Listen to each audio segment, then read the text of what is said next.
This is Manindrabu from Batam. I love listening to Gold FM, only the classic hits. I'm Sela Sadakau from Vatupula. I only listen to Gold FM, only the classic hits. Gold Naka, I'm Vale and I'm working at Golden Grove Resort, and I love listening to Gold FM because it plays a really wide range of classic music. I'm Saini Sakio from Kashmir Wotoka. I like Gold FM, but only the classic hits. Gold FM, only the classic hits.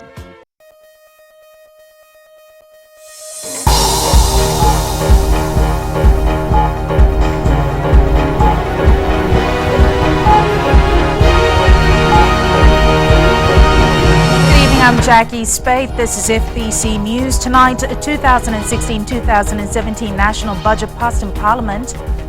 We have more from the budget debate. And later in sports, youngster works hard to impress Ben Ryan.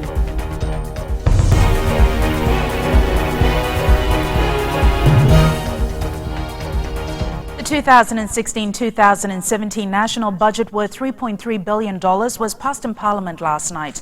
This follows a week of heated debate and very long hours of intense scrutinisation between the government and the opposition. Akusita Tale with this report. They have the audacity to tell us to stick to the budget when 3/4 of all their submissions was on non-budget issues, was on misrepresentations. Why is he dragging me there? Because he knows, Deputy Speaker. Calm down, take it easy. The truth hurts, Mr. Deputy Speaker, the truth hurts. Honourable members, please, constant interjection is disorderly. I'm speaking. 4 days and hours on hours of heated debate and clarifications across the floor. Minister for Economy Ayaz Sayed Qayyum moved the third reading of the 2016-2017 appropriation bill at around 7 p.m. last night. I move that the 2016-2017 appropriation bill 2016, bill number 35 of 2016, be read a third time and do pass. So they decide. It was passed last night with 31 MPs voting in favor of the budget. 14 voted against the bill, while 5 did not vote. A bill for an act to appropriate a sum of $3,302,212,765 for the ordinary services of government for the financial year ending 31st July 2017, Bill number 35 of 2016, enacted by the Parliament of the Republic of Fiji. Parliament has now passed the 2016-2017 budget. Any opposition? Dr. Luveni congratulated all members of the Parliament for their contribution to this important process. The national budget will come into effect from the 1st of August, the new financial year. Akusita Tale, FBC News. Attorney General Ayaz Sayed Qayyum has revealed in Parliament that the government will increase the allocation for the development of Ithauke land if the need arises. Sayed Qayyum made this statement after a motion was brought by opposition members to increase the allocation to meet the needs of Ithauke landowners. Kelly Vadala has more. The government has allocated $10 million for the development of Ithauke land for commercial purposes. However, Attorney General Ayaz Sayed Qayyum says they are also looking at alternatives. We recognize the fact that once the momentum as far as this $10 million allocation picks up speed, we will make the necessary adjustments to increase it. And we must. I will Honorable Bulitavu, I've talked to him about it, that in Madhuata there needs to be more development. However, opposition member of Parliament Joseph Ndula Kivereta claims the process to access this grant is unfairly regulated and referred to UCV or unimproved capital value.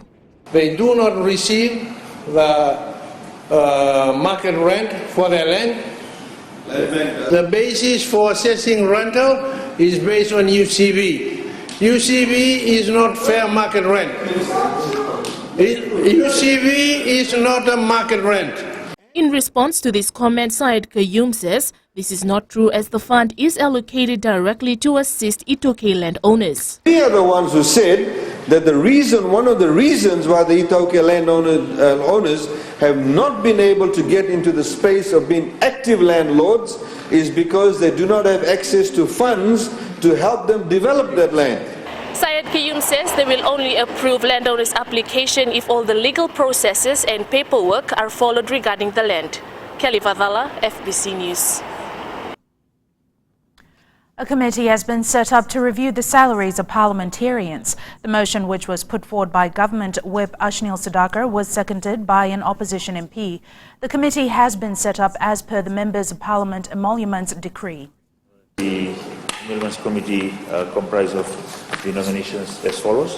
Honorable Dr. Brijlal as chairperson, Honorable Johnny Osamate, member, Honorable Elvik Maharaj, member, Honorable Salutera Ronro, member, and Honorable Prem Singh, member, with Honorable Alex O'Connor as a reserve for the government side.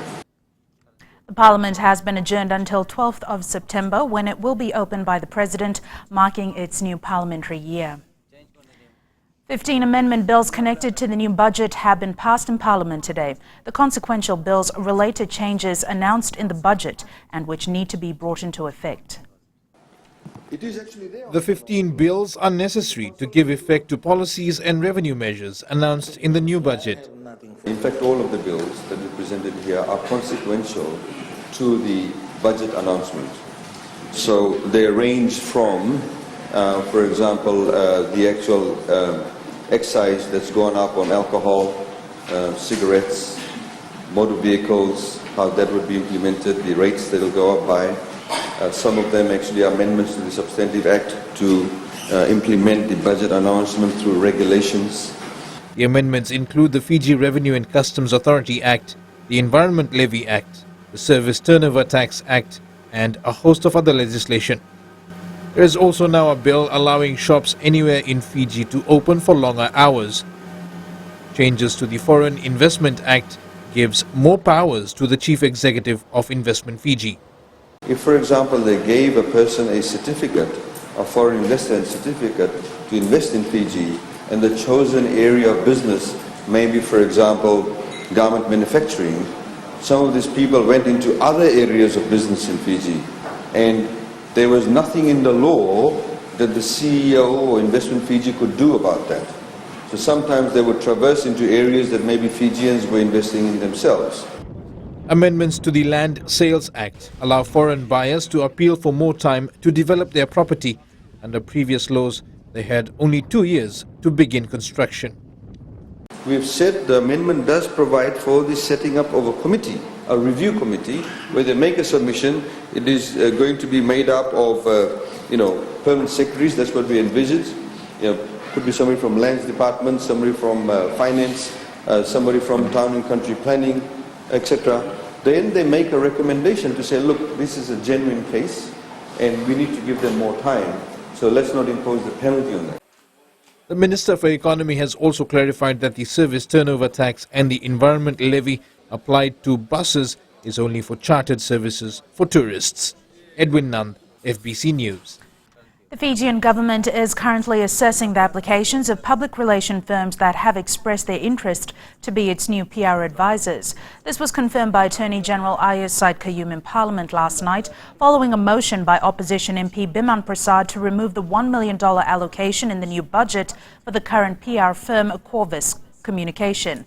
Corvus is an international Washington, D.C.-based public relations, advertising, media relations and crisis communications firm. Syed Kayum says the government needs a public relations firm so Fijian government stories are not only published locally but internationally as well. We need our stories picked up not just by the Australian and New Zealand media, once because we have a rugby game, but we also need our stories told in other parts of the world where they help us to be able to spread our public relations in all aspects of government and investment opportunities in Fiji, and that is very, very critical. But we have a call for expression of interest, and we'll obviously pursue that. A lot of companies have applied, including Corvus itself. Syed Kayum adds that the Corvus Communication contract will expire soon, and the expressions of interest will determine whether their contract will be renewed, option for another PR firm, or select a panel of people. Coming up on FBC News, war of words brews between LTA and taxi operators, and a Sable body reveals alarming figures post-Winston. Stay with us.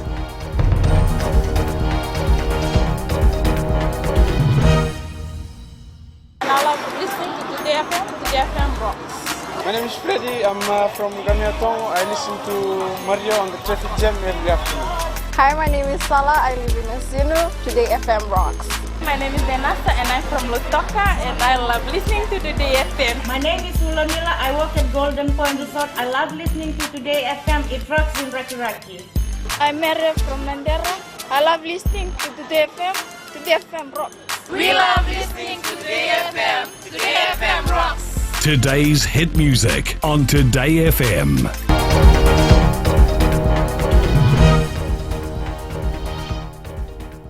Welcome back. This is FBC News. The Land Transport Authority is calling on the taxi industry to provide a 24-hour service to the public due to the high number of complaints received on the non-availability of taxis during odd hours. The LTA says members of the public have no choice but to resort to using illegal means of transport because taxis are not available.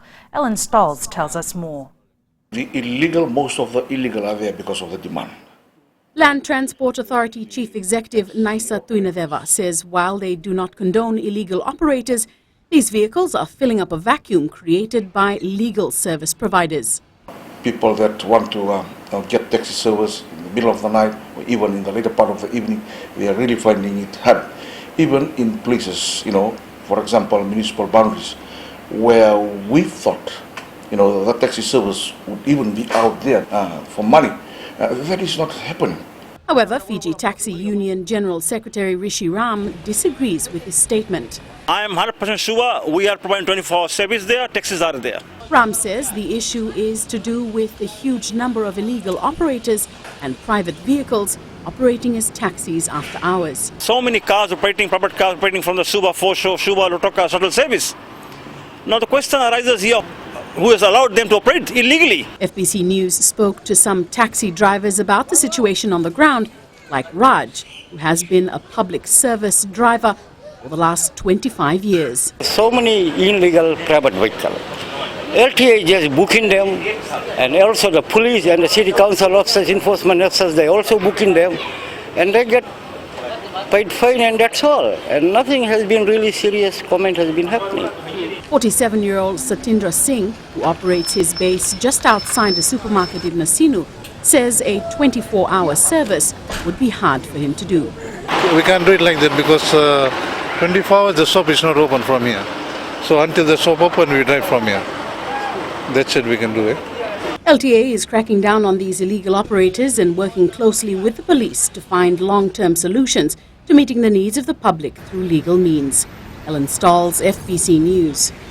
More than 25% of people living with disabilities did not receive humanitarian aid assistance after Tropical Cyclone Winston. This was revealed during the Pacific Disabled Forum in Suva today. Sainiani Boiler reports. The post-Winston survey by PDF has shown that 25.5% of disabled population were not able to get assistance. PDF says the findings are from the field assessment. A piece of work was done by the Pacific Disability Forum together with our Fiji counterpart, the Fiji Disabled Persons Federation, in trying to get an assessment to set the landscape, the challenges faced by persons with disabilities. We went through a lot of discussions during the cluster meetings during the response, and there was a great need for inclusion of persons with disabilities. RA Disabled Persons Rep Atalete Lemba says this forum is a great help. I'm glad to be part of this forum. This will greatly help the Disabled People's Organization in RA, because we all don't want to be left behind. The forum is to strengthen disability-inclusive disaster risk reduction practices in Fiji through a proactive review on response and rehabilitation by the government and relief agencies after the devastation of Tropical Cyclone Winston. Sainiani Mboila, FBC News. Lami residents will soon have their own recreational park as the much-awaited Tikaram Park nears completion. Construction of the facility has been underway for about 10 months. Pranita Prakash reports. This is the first recreational park for Lami residents, designed to suit all age groups. Tikaram Park will have the Senior Citizens Park, which is on the extreme right-hand side, followed by the podium proper. And then on the left-hand side, or as you come from Suva, the first part will be the kids area, which is the play area, the volleyball courts, the entertainment area. Singh says Tikaram Park will even see more improvements in the near future. We will be putting add-ons to that, such as an outdoor screen, and we're also looking at more solar street lights. We're looking at another canteen and more bure and sitting facilities. These are all add-ons which we realize that there may be a demand for this. Work on the park began last October and over $600,000 has been spent so far, most of which has been funded by the government. Construction is expected to be completed within 3 weeks. Singh says the Lami Town Council's next project is to upgrade the Johnny Singh Park, which is the only playing field in Lami. Pranita Prakash, FBC News. The Fijian embassy in Belgium has taken a proactive approach in engaging with nations of the European Union for the benefit of Fiji. The Brussels mission covers France, Spain, Italy, Greece, Netherlands and Luxembourg, to name a few. Ellen Stahls has the story. The Fijian embassy in Brussels, Belgium, was established in 1973 and is second only to London, one of Fiji's oldest embassies abroad. Ambassador Deo Soran was appointed in 2015 and says Fiji has a lot to learn from these EU states. We identify what are the niche areas for each of those countries that can be applied to Fiji. In Netherlands, they are sort of famous or world leaders in hydrology, so we can look into that as to how we can learn from the experiences to address the problems we have in Fiji. The ambassador says his mission also continuously highlights the issue of climate change at many forums and reminds EU states of the importance of ratifying the Paris Agreement. At the last summit we had of the leaders of the ACP in the PNG, the point was also mentioned. In addition to that, within our setup in here with the ACP, we continue to keep it on the agenda. We are doing all we can, and in fact, we really are in the forefront of pushing this agenda. From in fact, on behalf of all the Pacific Island and small island states, actually. The embassy is also looking into deepening bilateral as well as multilateral relations between all EU member states. Ellen Stahls, FBC News. We turn to sports now. Here's Jamie. Nakataki and good evening. Up ahead in sports, Tambakaudoro to run for Olympic dream tonight. And Fasanok receives financial boost for Rio. This and more coming up.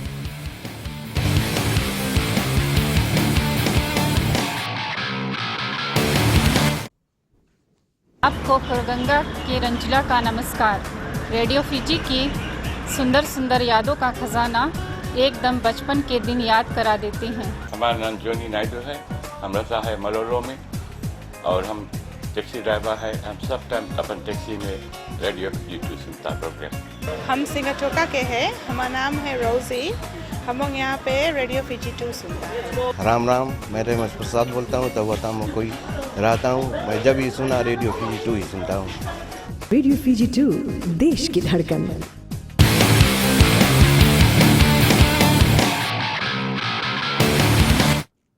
Vodafone Fiji Sevens rep Joshua Vidi is aware of the obstacles he will face to make the final squad to the Rio Olympics. The 22-year-old has impressed coach Ben Ryan over the last few weeks at training, but knows where he needs to improve. Rohit Deo reports. He made his debut for the Fiji Sevens side just 4 months ago in Las Vegas and has done extremely well so far and says the journey has not been easy. At home, everybody at home knows how I train. Without any guidance, I just train myself at home. It's not new for me coming as the most fittest player in the Sevens team. Coach Ben Ryan has commended Vidi for his commitment to rugby, and Alina Kausta says this has motivated him to do better. I'm really working on my defense. That's a place where Ben has spoken to me about for me to improve. So for today and tomorrow, I'm really working on my defense, and I know I'm improving that, and I'm looking forward for the naming next week. Just a week remains before Ryan names his final squad. The national coach is expected to drop a few players this week. I think there's probably 3 or 4 then that might miss the cut. So everybody gets an opportunity these next 3 games. 3 days they will have had tons and tons of pitch time, and then some cuts will be made so that we just reduce the squad a little bit more next week. Ryan names his final 13 next Friday. Rohit Deo, FBC Sports. 1 week until the TFL Fijian Olympic team is to be named, and players continue to show an improved effort at training. Women's Rugby Director Chris Cracknell says the girls have given their all in the last 3 weeks of camp in Pacific Harbour, and selecting the final 12-member squad will be tough. The girls are really fit at the moment. You know, we've got a couple that are pushing up and over the scores that we've set for them, and you know, the girls that are at the bottom of that are really starting to step up and get the bit between their teeth. You know, now the sun's come out, it makes it easier to do the sessions. The Fijian team to play at the Rio Olympics will be named next week.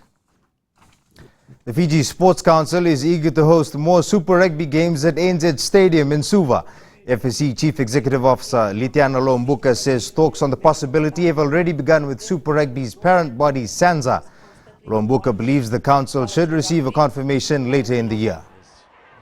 We look forward to supporting more Super Rugby games, which went down very well with rugby-loving public here. And so, of course, from there, that gave the people that were at the function the go-ahead. And I understand from the contact from Matthew Davey and his contacts that they're having talks. So we'll be waiting to hear back from them. We shall wait to see. Meanwhile, Lombuka also confirmed that more international events will be hosted by Fiji next year. Pundits believe that Pacific Sprint King Banube Tambakaudoro can improve his time in the final of the senior men's 100 meters race tonight. This race will determine whether the Pacific champion will be able to make the cut to the Rio Olympics. Meli Tavanga has more. With just an hour to the final of the men's 100 meters, national coach Mbolo Tafo says that his runner still has the chance to qualify for the Olympic Games. His best is 10.22.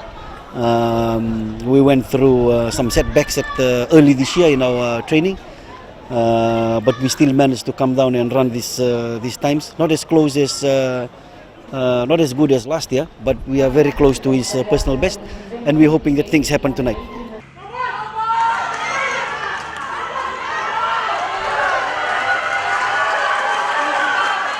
Meanwhile, Tafo hopes that Australia's Aaron Stubbs can push Tambakaudoro all the way in the men's 100 meters final tonight. In the semi-finals earlier today, Tambakaudoro clocked 10.56 seconds, while Stubbs finished in 10.57 seconds. Been training hard. We've been in Australia for almost 2 months.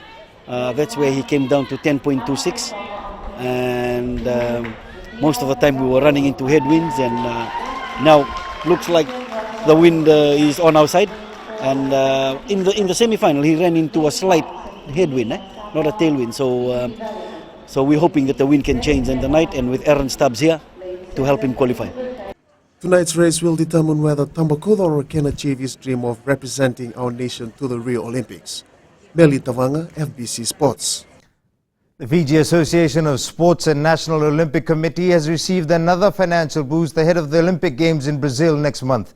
This time from Tevovo Rugby, who presented a check of $10,000 to Fasanok today. This money was raised from the sale of Fiji Sevens wristbands. Fiji Sevens will receive $5,000 and the other half will be given to Team Fiji. We were really pleased when Carlton approached us with this proposal. And like Carlton said, Rugby Sevens is his passion. But we were really appreciative of the fact that Carlton didn't go out there and did this on his own. He chose to come to Fasanok and join, become a partner and support Team Fiji in this way. Meanwhile, all Fiji athletes will gather for a team assembly next weekend. The Fiji Car Club has received the boost ahead of its quarter-mile drag races this month. Lincoln Refrigeration handed a check of $5,000 to club officials who anticipate around 30 drivers to compete at the meet. Meanwhile, Fiji Car Club's champion driver Ravin Nath hopes to win yet another title in 2 weeks' time. People send their models of overseas, and they already, they're gonna be very, very tough competition. And addition to that, I think the winner we are trying to, we're increasing the price, so we'll be giving a aircon for the winners for this year. The event will be held on the 24th of this month in Navua. France will play Portugal in the Euro 2016 final after beating Germany 2-0 this morning. It will be played in Paris on Monday morning. That was your sports for this evening. It's back to Jackie now with business.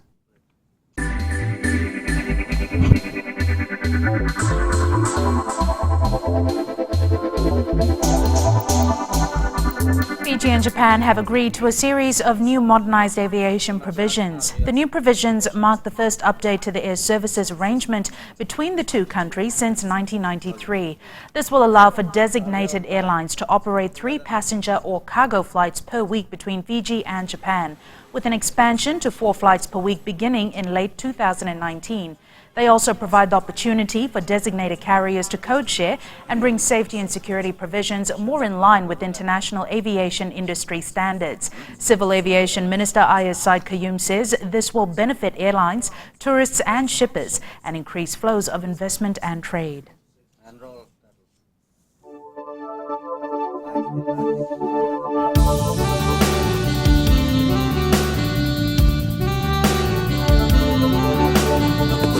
Sunny weather continued around the nation with few clouds in a clear blue sky. Temperatures were about the same everywhere. Lautoka and Ba were the warmest centres at 31 degrees, while Mombasa was at 30. The rest of the centres were comfortable in the higher 20s. Tomorrow will be much like today with few scattered showers in the eastern and southern parts of the nation. Further outlook, we're looking ahead to Sunday and the sunny conditions will continue. The east can expect few early morning showers. At sea, east to northeast winds gusting up to 15 knots, moderate conditions. Recapping the main stories for tonight, the national budget has been passed in Parliament. Budget debate ends, Parliament to resume in September, and Fiji men's and women's sevens teams countdown to the Olympics. For these stories and others, you can tune in daily to our sister radio station Gold FM. On to this week's poll question, we are asking, should Fiji host a Super Rugby match every year? To answer, visit our FBC website.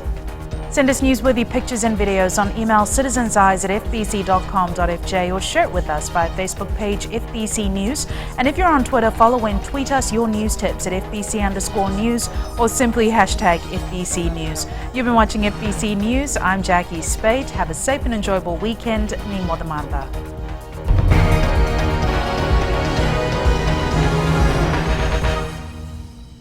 Alango Katonesia Tugotua, Ongonia Saurara. Although we'll take you on a TV and a market in Tawa. Although Talitana, Warrona, Bula FM, and Nambandu and a set.